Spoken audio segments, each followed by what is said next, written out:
If you are over 75, your bones are probably not being threatened most by a lack of calcium. They may be threatened by your favorite chair. Here's what most people get wrong. They think bone loss is mainly about what you swallow, a pill, a powder, a glass of milk. But one of the strongest signals your skeleton listens to is motion, or the absence of it. In one study of 1,106 older women, replacing just 30 minutes of sedentary time with moderate to vigorous activity was linked to 47% lower odds of osteoporosis. 47%. Remember that number.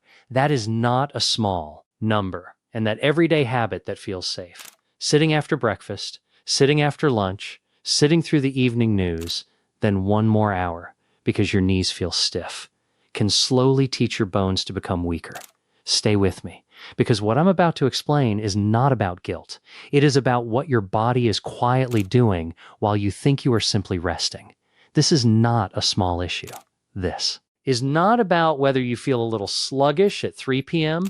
This is about whether 2 years from now, you can get out of a chair without pushing off both armrests, whether you can carry your groceries in from the car, whether one misstep on the porch becomes a bruise or a fracture, whether your world stays wide or gets smaller room by room. When bones weaken, muscles usually weaken right alongside them. Balance slips, reaction time slows, a fall that used to embarrass you becomes a hospital stay, and after 75, what people fear most is often not pain itself. It is dependence. That is the real stake here. Your long-term independence. My name is Dr. William. I'm a physician, and for more than 15 years I've worked with older adults, studied peer-reviewed research on aging and metabolism, and cared for patients dealing with osteoporosis, frailty, falls, diabetes, and the slow loss of confidence that can happen when the body stops feeling dependable. And let me say this clearly. I'm not here to sell you a supplement, and I'm not here to scare you into a course. I'm here because too many people are told your bones are thinning, and then handed a rushed explanation, a lab slip, and 10 confusing instructions. You deserve better than that. And stay with me until the end, because one of the most effective, most surprising foods on this list is not exotic, not expensive, and not trendy. It's prunes. Yes, prunes. Most people laugh when they hear that. Then they see the data. Before we go further, if you're part of this community, I'd love to know who's here with me. Drop your age in the comments. And if you want, add the number of minutes you think you sit each day. I read every single comment, truly. And seeing those numbers helps me know what this audience is living through. In real life, not just on paper. If these videos help you make sense of your health, consider subscribing. Not for me, for you. So you keep getting the kind of information your 10-minute appointments rarely have time to cover. Before we get to the list, I want to give you 3 simple mechanisms. Keep these in your mind, because I'll come back to them again and again. Mechanism 1, loading. Bone is not dead wood. It is living tissue. It is constantly being remodeled. You have cells called osteoblasts. Think of them like the construction crew that builds bone. And osteoclasts. Think of them like the demolition crew that clears old bone away. Healthy bone depends on good communication between those two teams. And movement, especially weight bearing and resistance, is one of the messages that tells the builders to keep showing up. Mechanism 2, muscle pull. Your bones do not work alone. Muscles tug on bones every time you stand, climb, reach, or stabilize yourself. Think of muscle like the tension cables on a bridge. When those cables stay active, the bridge stays supported. When muscles weaken from too much sitting, bones lose some of the protective force that keeps them strong, and you become more vulnerable to falls. Mechanism 3, metabolic stress. When you sit for long periods, blood sugar control often worsens, circulation slows, and low-grade inflammation can rise. Inflammation simply means your body's internal alarm system is humming too often. Think of your bloodstream like a river delivery system. If the river gets sluggish and chemically rough, repair work all over the body becomes less efficient, including the repair of bone and muscle. And here is a 4th truth I want you to hear, because it flips a very common myth. A supplement by itself cannot outwork an unmoving day. In a New England Journal of Medicine trial of 25,871 participants, taking 2,000 IU of vitamin D3 daily did not significantly lower total, non-vertebral, or hip fractures in generally healthy midlife and older adults. So what should you do instead? Use supplements when they are medically indicated, especially if you are deficient. But do not mistake a capsule for a complete bone strategy. Now let's go item by item. Number 1, break up your sitting. Even if you still exercise, here's what it does inside you. When you sit too long, your skeleton goes quiet, the hips are unloaded, the spine is unloaded, the leg muscles that normally send mechanical signals into bone become less active. Think of your bones like a house that only gets maintenance crews when the lights are on and the doors are being used. If nobody moves through the house for hours, repairs slow down. A study of 1,106 older women found that every 60-minute increase in sedentary behavior was linked to a 34% increase in osteoporosis risk. But when just 30 minutes of sedentary time was replaced with light activity, osteoporosis odds dropped 8%.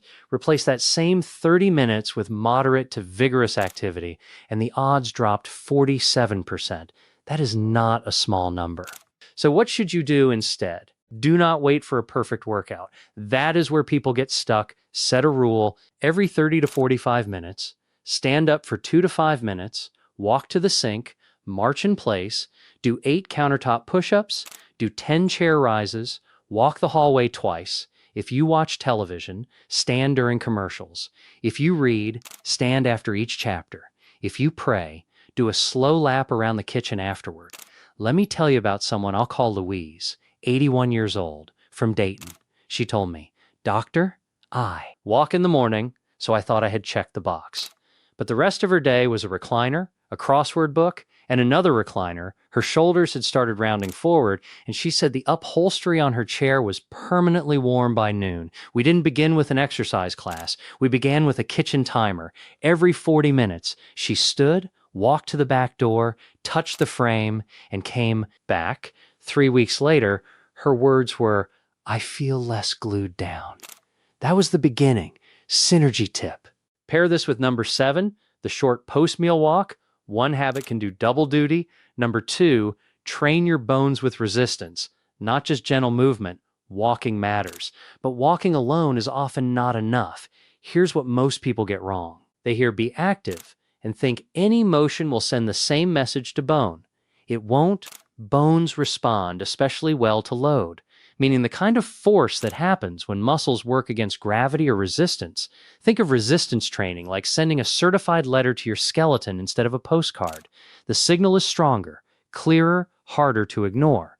In the LIFTMOR randomized controlled trial, 101 postmenopausal women with low bone mass were assigned to either supervised high-intensity resistance and impact training or a low-intensity home program. After 8 months, the resistance group increased lumbar spine bone mineral density by 2.9%, while the comparison group lost 1.2% at the femoral neck, a critical hip region. The training group gained 0.3%, while the comparison group lost 1.9%. Now, I am not telling every 78-year-old with osteoporosis to start deadlifting tomorrow. Please hear me carefully. I am telling you that bone likes appropriate challenge. So what should you do instead? Start with the safest version your body can tolerate. Sit to stands from a firm chair, 2 sets of 8 to 10 countertop push-ups, 2 sets of 8 to 12 step-ups on a low stair while holding a rail, 1 to 2 sets of 6 each leg, resistance band rows, 2 sets of 10 to 12 heel raises while holding the counter, 2 sets of 10 to 15. Do this 2 to 3 times per week, not on back-to-back days at first. If you have known osteoporosis, spine compression fractures, severe arthritis, or balance problems, do it with a physical therapist or trained clinician. Let me tell you about Harold, 78, from Mesa. He loved walking but hated exercise. His phrase, "not mine," the first time he did chair rises, he was breathing hard. After 6 and laughed in embarrassment, my first reaction wasn't fear, it was frustration. Because no one had explained to him that weakness is not a character flaw. It is a trainable condition. 8 weeks later, he stood up from his daughter's low couch without grabbing the coffee table, and what he noticed first was the sound. No little grunt coming out of him. That mattered more to him than any scan. If you ignore this step, you may stay mobile for a while, but the margin gets thinner. And thin margins are dangerous after 75. Number 3, eat enough protein. Especially earlier in the day, if I had $1 for every older adult who told me they eat pretty well, and then described toast for breakfast, soup for lunch, and a few bites of chicken at dinner, I could retire early. Here's what protein does inside you. Protein provides the amino acids your body uses to maintain muscle, and muscle is bone's closest ally. Think of protein as the bricks and repair lumber for your musculoskeletal house. Without enough of it, you lose muscle faster, stabilize less effectively, and place weaker forces through bone. In the Health ABC cohort, researchers studied 2,160 older adults with an average age of 73.5 years. Participants in the highest protein group had 1.8% to 6.0% higher bone mineral density in the hip and lumbar spine than those in the lowest protein group. Over 5 years, the higher protein group also had a significantly lower risk of clinical vertebral fracture with a hazard ratio of 0.36. Roughly a 64% lower risk. A separate study in 5,875 older men in the Muraz cohort found that each standard deviation increase in protein intake was linked to an 8% lower risk of major osteoporotic fracture and a 16% lower risk of hip fracture. So what should you do instead? For many adults over 75, a useful practical target is 25 to 30 grams of protein per meal, adjusted for body size, kidney function, and your physician's guidance. That can look like 3 eggs plus Greek yogurt, cottage cheese with fruit and nuts, salmon, tuna, or chicken at lunch, lentils plus tofu, milk or fortified soy milk with a protein-rich breakfast, Greek yogurt in the afternoon instead of crackers alone. And timing matters. Don't save all your protein for dinner. Your body uses it better when it is distributed across the day. Let me tell you about Marlene, 76, from Boise. She kept saying, "I'm just not hungry in the morning." Her breakfast was black coffee and half a banana. By 4 p.m., she was shaky, tired, and reaching for cookies. We changed one thing first. Morning protein, yogurt, walnuts, berries, and 2 boiled eggs. Within a month, she told me, "I don't feel hollow anymore." That was her word, hollow. And when people stop feeling hollow, they move more. When they move more, bones get better signals. Synergy tip. Protein works better when you give it a job to do. Pair it with resistance work. Resistance work. Number 4, use food to deliver calcium and protein together. This is where the conversation usually gets shallow. People ask, should I take calcium? That is not the only question. The better question is, how do I consistently give my body the raw materials it needs in a form it can actually use alongside protein? Think of calcium like cement. Important, yes, but cement alone does not build a house. You still need workers, beams, wiring, and a blueprint. That is why food patterns often matter more than isolated pills. In a BMJ trial involving 7,195 permanent residents in Australian aged care facilities increasing dairy intake, mainly milk, yogurt, and cheese, enough to raise both calcium and protein. Reduce all fractures by 33%, hip fractures by 46%, and falls by 11%.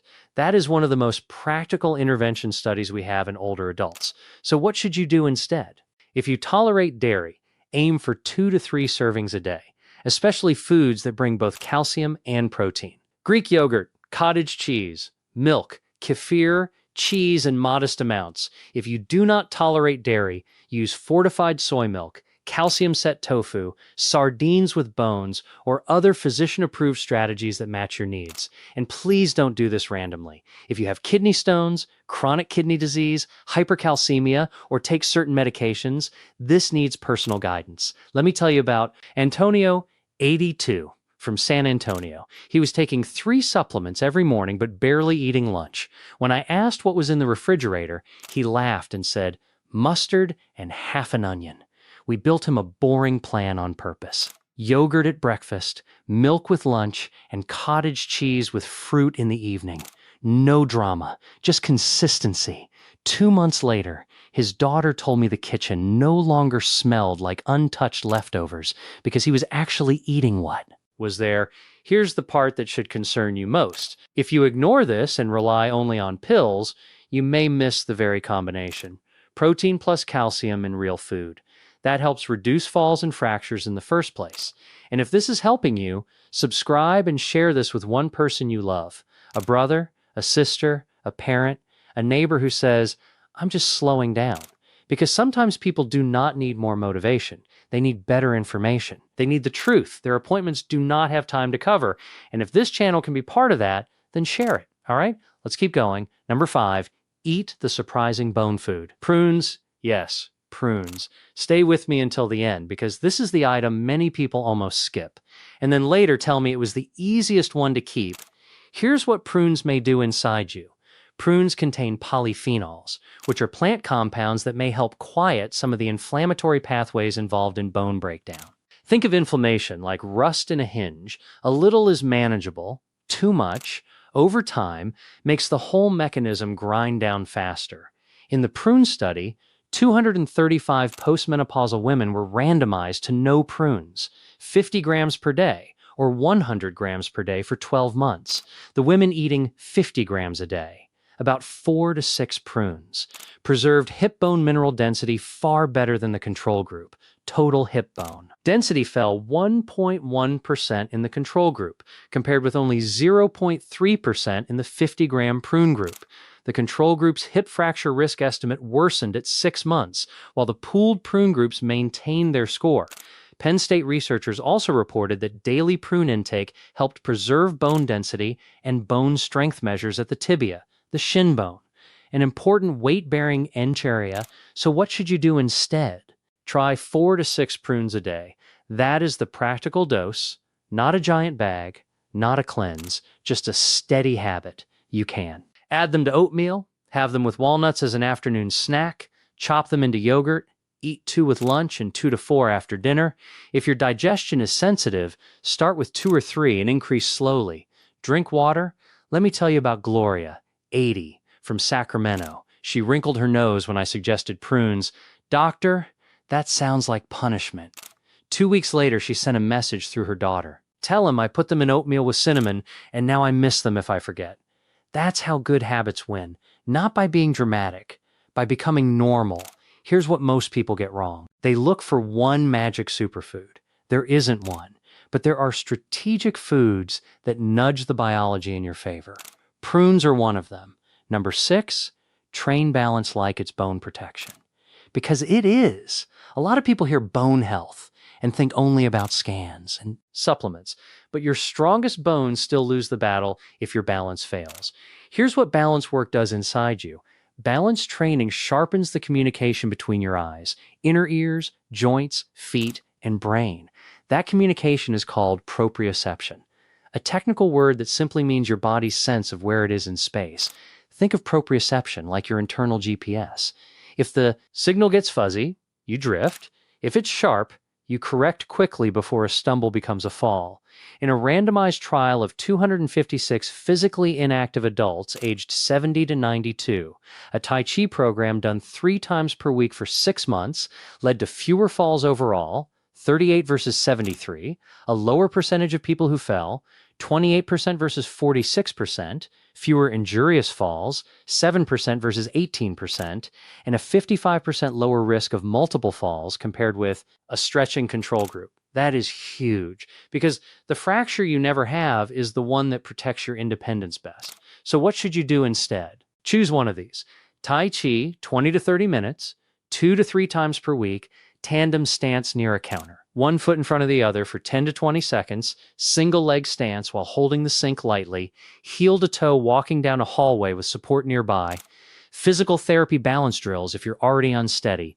Do not do balance exercises in the middle of a room if you are a fall risk. Safety first, always. Let me tell you about Walter, 83, from Raleigh. He told me he did not want old people exercises.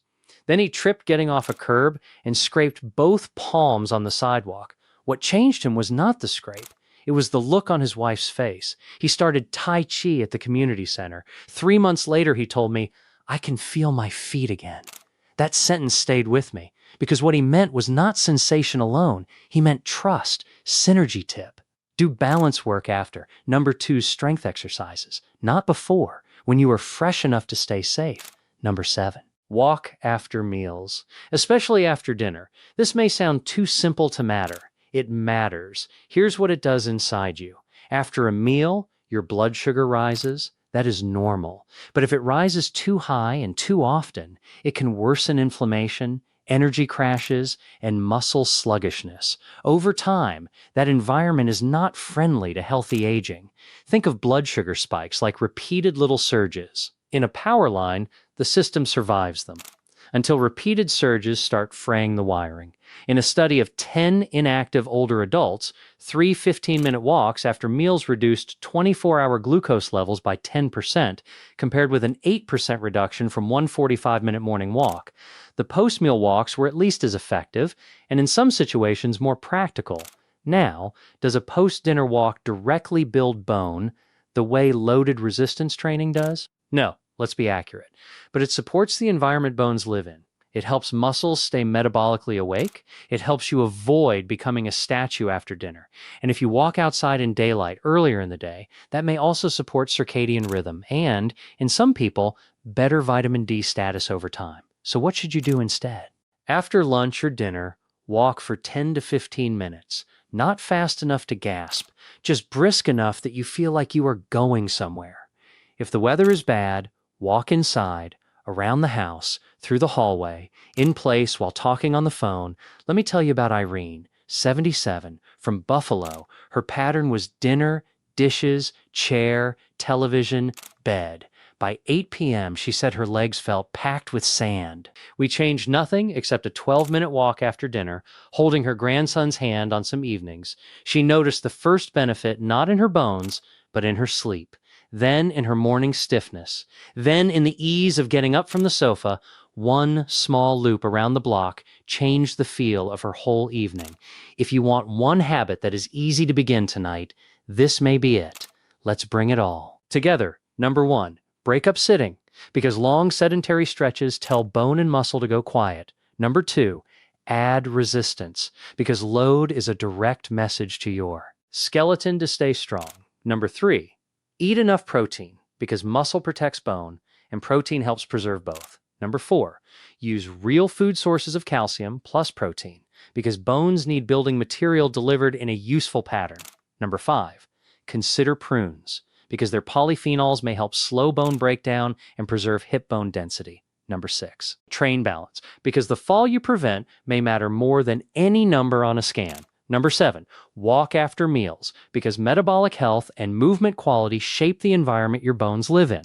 This is the framework: loading, muscle pull, metabolic stability, fall prevention. That is the whole story in 4 words. And here is what most people get wrong. They look for one hero, one supplement, one miracle exercise, one lab result. But your body does not age through one pathway, and it rarely heals through one pathway either. It responds to patterns. Here is what to do tonight and this week. 1, tonight after dinner, walk for 10 to 15 minutes. 2, starting tomorrow, set a timer and stand up every 30 to 45 minutes during long sitting periods. 3, this week, do 2 sessions of basic resistance work: chair rises, heel raises, band rows, and countertop push-ups. 4, at your next grocery trip, buy 1 protein-rich breakfast food and 1 bone-supportive food you will actually eat: Greek yogurt, cottage cheese, kefir, tofu, or prunes. 5, this week, practice balance near a stable surface for 5 minutes a day.